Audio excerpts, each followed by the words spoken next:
إن الحمد لله نحمده ونستعينه ونستغفره ونعوذ بالله من شرور أنفسنا ومن سيئات أعمالنا من يهد الله فلا مضل له ومن يضلل فلا هادي له أشهد أن لا إله إلا الله وأشهد أن محمدا رسول الله اللهم صل على محمد وعلى آله وصحبه أجمعين أما بعد عباد الله أوصيكم وإياي بتقوى الله كما قال الله تعالى في القرآن الكريم أعوذ بالله من الشيطان الرجيم بسم الله الرحمن الرحيم يا أيها الذين آمنوا اتقوا الله حق تقاته ولا تموتن إلا وأنتم مسلمون وقال رسول الله صلى الله عليه وسلم اتق الله حيثما كنت وأتبع السيئة الحسنة تمحها وخالق الناس بخلق حسن. Sidang Jum'ah rahimakumullah, kami mewasiatkan kepada diri kami sendiri dan juga kepada para jamaah sekalian agar bertakwa kepada Allah Subhanahu wa taala dengan cara imtithalu awamirihi, melaksanakan semua yang Allah perintahkan, wajtinabu nawahihi, kemudian menjauhi segala yang dilarang. Kami juga berwasiat agar para jamaah sekalian mengikuti rangkaian ibadah Jumat, yaitu pelaksanaan khutbah dan salat Jumat, melaksanakan dengan sungguh-sungguh, dengan seksama, agar tidak sia-sia ibadah Jumat kita hari ini. Rasulullah bersabda, "Idza qulta li sahibika," jika kamu bilang kepada temanmu, diam, jangan bicara saat khatib berkhutbah. Wal imamu yakhtub, dan waktu itu imam atau khatib sedang berkhutbah. Faqad laghauta, maka sungguh ibadah Jumatmu sia-sia, tidak ada gunanya. Oleh karena itu, mari bersama-sama kita mengikuti rangkaian ibadah Jumat dengan sebaik-baiknya. Semoga Allah Subhanahu wa taala menurunkan rahmat-Nya kepada kita. Amin amin ya rabbal alamin. Sidang Jum'ah rahimani rahimakumullah, kita tentunya ingin menjadi orang-orang yang bahagia di dunia dan juga di akhirat. Tidak di dunia saja tapi juga di akhirat. Tidak di akhirat saja tapi juga di dunia. Sebagaimana doa kita, Rabbana atina fid dunya hasanah wa fil akhirati hasanah wa qina adzabannar. Lantas apa saja yang dibutuhkan agar kita bisa merasakan kebahagiaan di dunia ini? Dalam sebuah kitab yang berjudul Bustanul Fuqara wa Nudhatul Qurra, Imam Saleh Abdullah Haidar Al-Katami pernah bercerita bahwa Suatu hari Syaqiq Al-Balkhi, seorang ulama yang terkenal sebagai pengobat hati, penenang hati, pernah bertanya kepada muridnya yang bernama Hatim Al-Aqsam, "Wahai Hatim, apa saja yang sudah engkau pelajari selama berguru kepada saya dalam kurun waktu 30 tahun?" Dalam waktu 30 tahun, wahai Hatim, kata sang guru kepada muridnya, apa yang telah kamu pelajari dalam diri saya? Hatim menjawab, di dalam 30 tahun saya belajar, saya hanya belajar 6 perkara. Masya Allah. Ini kesimpulan penting yang perlu kita ketahui.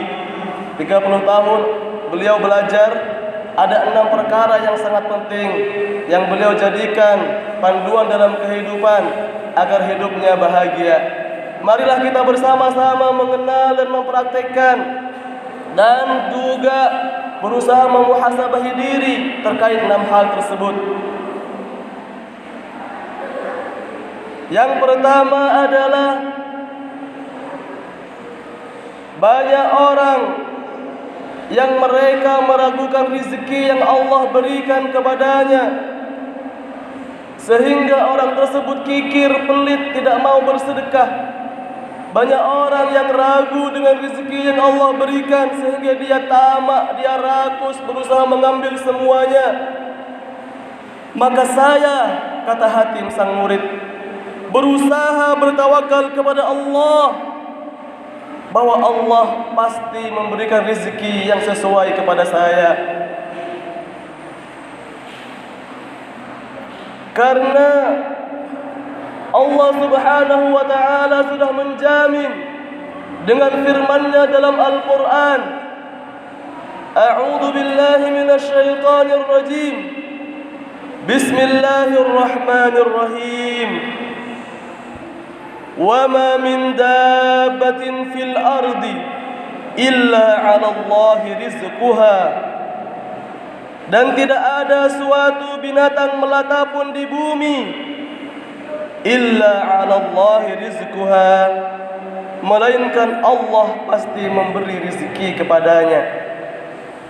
Hatim menambahkan, sang murid menambahkan, saya adalah bagian dari dabbah. Saya adalah bagian dari binatang melata yang Allah jamin rizkinya. Maka saya tidak perlu khawatir terhadap rezeki Allah. Saya bertawakal kepada rezeki Allah, sehingga saya tidak kikir dan tidak tamak dalam memandang harta. Tidak risau dengan rezeki, justru risau dengan apa yang belum pasti, yaitu nasib di akhirat nanti, surga ataukah neraka. Jadi pelajaran pertama agar kita bahagia, tidak perlu kita risau dengan rezeki yang Allah berikan karena adalah sebuah kepastian. Kita risau dengan apa yang belum pasti, yaitu nasib kita nanti di hari kiamat. Sidang Jum'ah rahimani rahimakumullah. Yang kedua,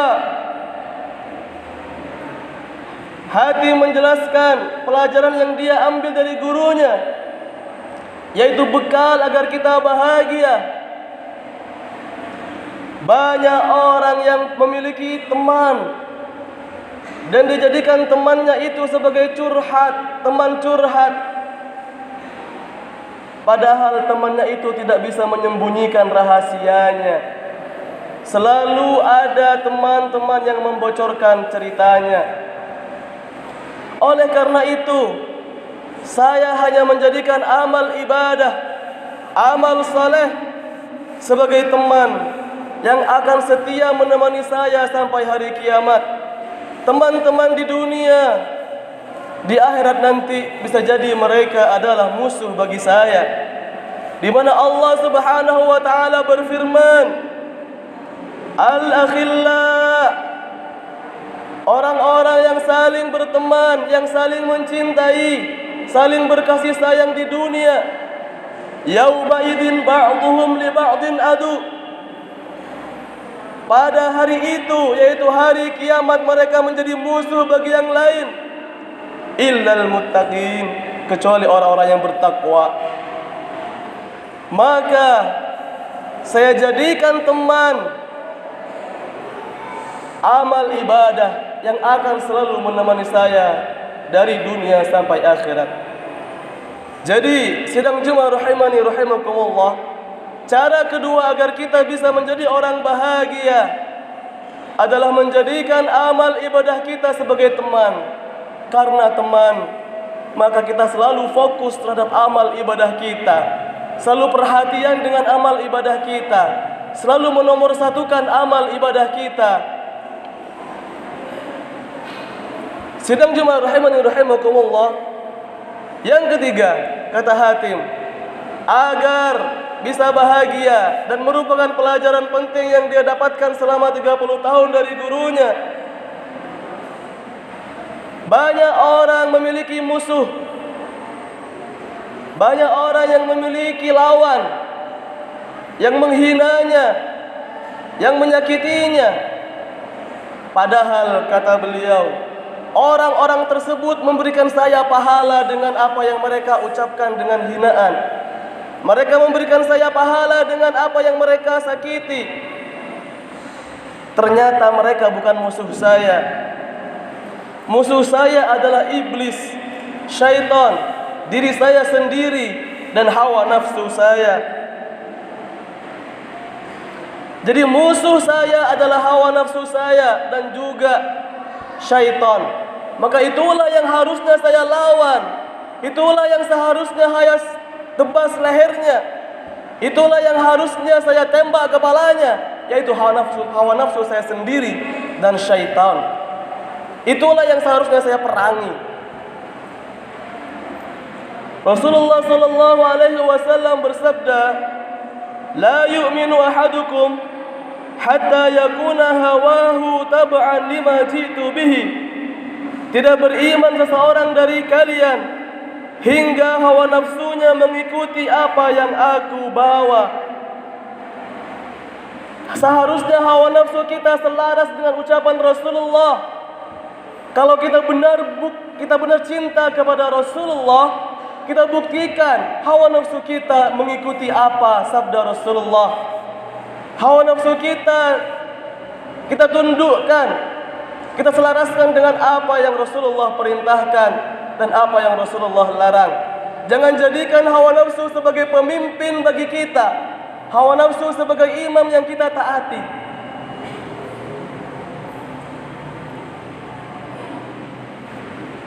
Yang kelima, kata Hatim sang murid kepada gurunya, pelajaran yang beliau ambil selama 30 tahun yang bisa menjadi bekal untuk kebahagiaan di akhirat. Banyak orang yang mencintai dunia berlebihan. Banyak orang menjadikan dunia ini nomor satu. Harta, wanita, tahta, hal yang paling utama bagi dirinya, yang selalu menjadi topik pembicaraan setiap hari, yang selalu dipikirkan setiap hari adalah harta, adalah tahta, adalah wanita. Itu terus yang dipikirkan. Maka aku berusaha untuk menjadikannya sewajarnya saja. Mencintai harta sewajarnya, mencintai wanita sewajarnya, mencintai tahta jabatan, amanah, kedudukan, posisi sewajarnya saja. Karena Allah Subhanahu wa taala berfirman, "Kalla bal tuhibbunal 'ajilah." Sekali-kali janganlah demikian. Sebenarnya kamu hai manusia mencintai kehidupan dunia, hubbud dunya, mencintai dunia secara berlebihan. Dalam ayat lain Allah berfirman, "Wa tuhibbunal mala hubban jamma." Dan kamu mencintai harta benda dengan kecintaan yang berlebihan. Maka kalau kita ingin hidup bahagia di dunia ini dan juga di akhirat, kata Hatim, pelajaran yang beliau ambil adalah berusaha mencintai itu semua dengan sewajarnya, tidak berlebihan. Dan yang keenam, yang terakhir, pelajaran yang beliau ambil dari gurunya yang merupakan bekal untuk menjadi orang-orang yang bahagia, yaitu orang memikirkan tentang keberpindahan dari satu tempat ke tempat lain, dari satu daerah ke daerah lain. Tapi sebenarnya perpindahan yang paling penting dalam hidup adalah perpindahan dari kehidupan menuju kematian, dari alam dunia menuju alam kubur, yang mana di balik alam kubur itu setelahnya ada surga atau neraka. Maka itulah yang saya usahakan untuk dijadikan pegangan, bahwa kita hidup di dunia ini tidak selamanya, bahwa saya ini akan hidup, akan pindah ke kehidupan selanjutnya.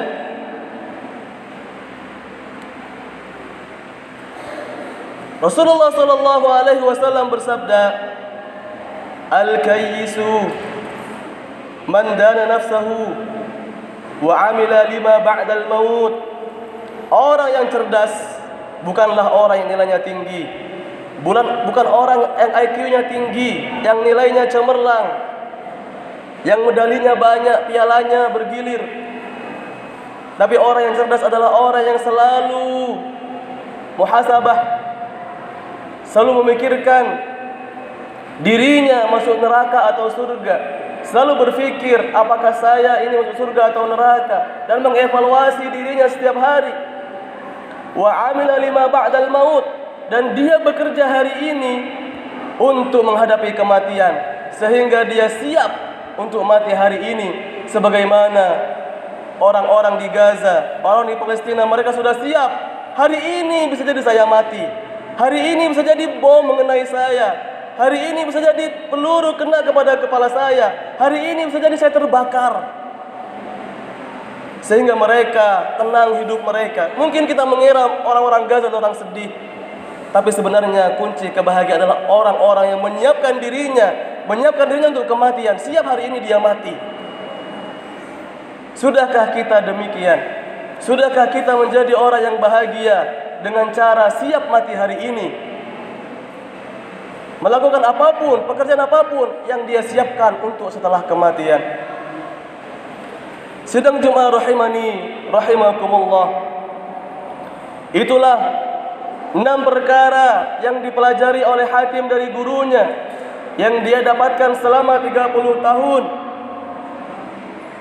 dan dia jadikan sebagai bekal untuk kebahagiaan di dunia maupun di akhirat. Yang pertama ialah cukup dengan rezeki yang Allah berikan, tidak risau. Yang kedua ialah dia jadikan amal ibadahnya sebagai teman. Yang ketiga, musuh baginya adalah hawa nafsu dan juga syaitan. Yang keempat, dia selalu ingat bahwa malaikat akan menjemputnya. Dan yang kelima, berusaha tidak mencintai harta, tahta, wanita secara berlebihan. Dan yang keenam, yaitu berusaha menyiapkan perpindahan dari dunia menuju alam kubur, menuju akhirat. Semoga Allah Subhanahu wa taala mampukan kita mengamalkannya, mampukan kita memiliki kebahagiaan di dunia maupun di akhirat. Amin amin ya rabbal alamin. Barakallahu li wa lakum fil Qur'anil Karim, wa nafa'ani wa iyyakum bima fihi minal ayati wa dzikril hakim. Fastaghfiruh, innahu huwal ghafurur rahim.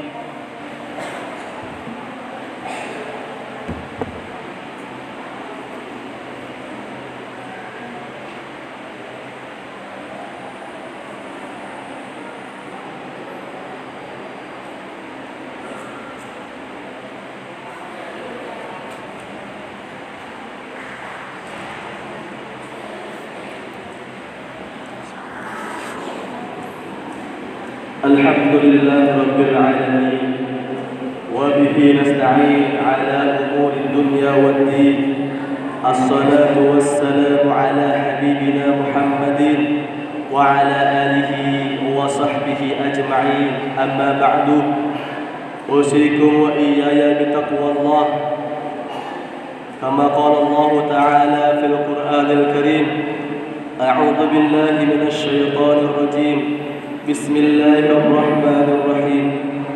يا أيها الذين آمنوا اتقوا الله حق تقاته ولا تموتن إلا وأنتم مسلمون.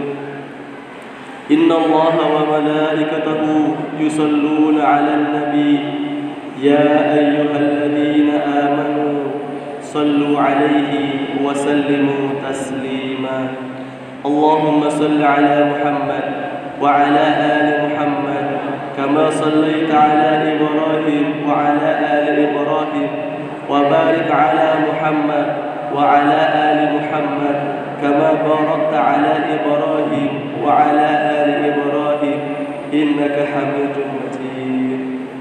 اللهم اغفر للمسلمين والمسلمات والمؤمنين والمؤمنات الأحياء منهم والأموات، إنك سميع قريب مجيب الدعوات يا قاضي الحاجات.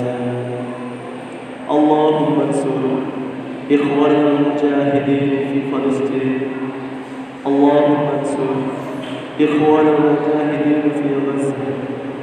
اللهم انصر إخواننا المجاهدين في كل مكان في الزمان.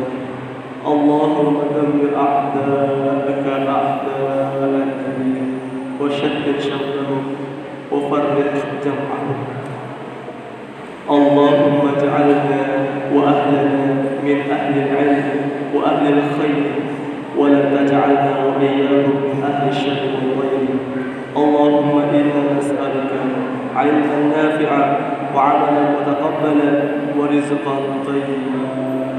ربنا آتنا في الدنيا حسنة وفي الآخرة حسنة وقنا عذاب النار، والحمد لله رب العالمين. عباد الله، إن الله يأمركم بالعدل والإحسان وإيتاء ذي القربى وينهى عن الفحشاء والمنكر والبغي يعظكم لعلكم تذكرون. ولذكر الله أكبر. أقم الصلاة.